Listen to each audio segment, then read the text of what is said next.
It's been 4 weeks. We want to know your thoughts. What did you think? Well, I do really appreciate it, and I like what you're doing. And I think you guys you're good help. You're good help. Because you don't make you feel bad, even though I've been there for so long, and it still look like. And that's probably why I'm stuck where I'm at, because I'm trying to go up here, but I haven't really got the basics, and so I guess that's why I'm where I'm at still. So, at least I got you two to thank to keep me going. Like, oh no, don't give up. We're gonna get you. Keep going.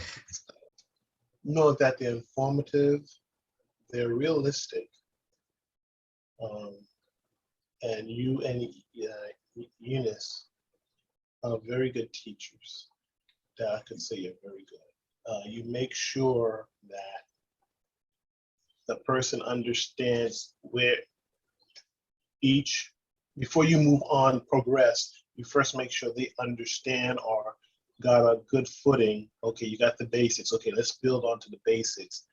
And it seems like from what I've seen on the other videos that you always go back to the basics. Like, okay, we're going up, go back to the basics. Now let's continue up. Let's come back and go up. So that's a good way too. I kind of like that. I'm gonna get to experience that. So I like that. That helps us keep.